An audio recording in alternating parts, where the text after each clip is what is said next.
ચાલો હવે જોઈએ ઉદાહરણ 6.14.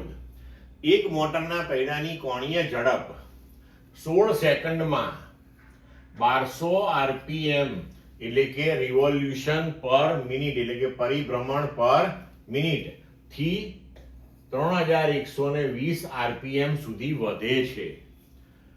કોણીય પ્રવેગ નિયમિત છે તેમ ધારતા તેનો કોણીય પ્રવેગ કેટલો હશે? આ સમય દરમિયાન એન્જિન કેટલા પરિભ્રમણ કરે છે? આ બે વસ્તુ આપણે શોધવાની છે. તો હવે જુઓ, આપણને પ્રારંભિક કોણીય ઝડપ અને 16 સેકન્ડ પછીની કોણીય ઝડપ આપેલી છે, પણ એ આપણને પરિભ્રમણ પર મિનિટમાં આપેલી છે. કોણીય ઝડપ આપણે રેડિયન પર સેકન્ડમાં લેવી પડે.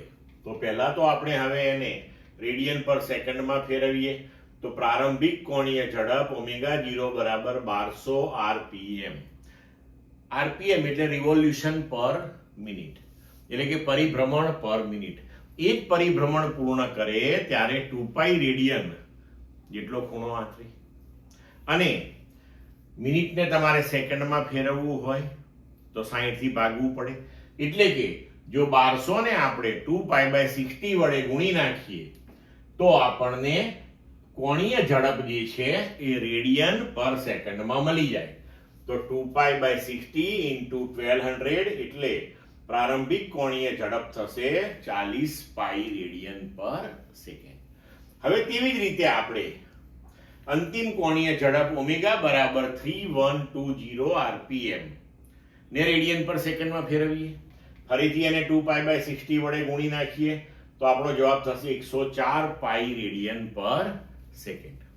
હવે આપણે કોણીય પ્રવેગ કેટલો હશે પહેલા એ શોધવાનું છે. તો આપણી પાસે સૂત્ર છે કે કોણીય પ્રવેગ આલ્ફા બરાબર ω - ω0/t. આ સૂત્રો આપણે આગળ થિયરીની અંદર ભણી ગયા છીએ. હવે આની અંદર આપણે મૂલ્યો ગોઠવી દઈએ. ω 104π, ω0 40π અને t 16 સેકન્ડ. બરાબર? તો આપણને મળશે આલ્ફા એટલે કે કોણીય પ્રવેગ 4π રેડિયન પર સેકન્ડ સ્ક્વેર.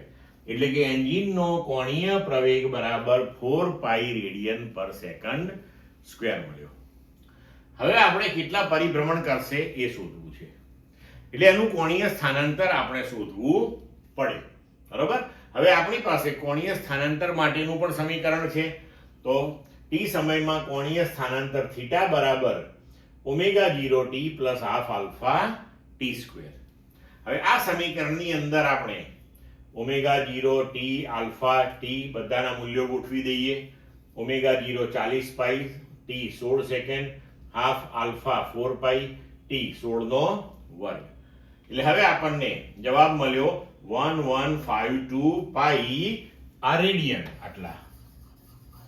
પણ હવે જુઓ, આપણને કોણીય સ્થાનાંતર રેડિયનમાં નથી પૂછ્યું, એણે પરિભ્રમણની સંખ્યાના સ્વરૂપમાં પૂછ્યું છે. બરોબર? તો એક પરિભ્રમણ એટલે 2π રેડિયન થાય. તો આપણે સાદી ત્રિરાશિ મૂકી શકીએ કે 2π રેડિયન બરાબર એક પરિભ્રમણ. તો 1152π રેડિયન બરાબર કેટલા? એટલે કે આપણે આને 2π થી ભાગી દઈએ તો પરિભ્રમણની સંખ્યા બરાબર 1152π / 2π. π કેન્સલ થઈ જશે અને 1152 / 2 એટલે પરિભ્રમણની સંખ્યા થશે 576,576 પરિભ્રમણ એ કરશે. ક્લિયર મિત્રો?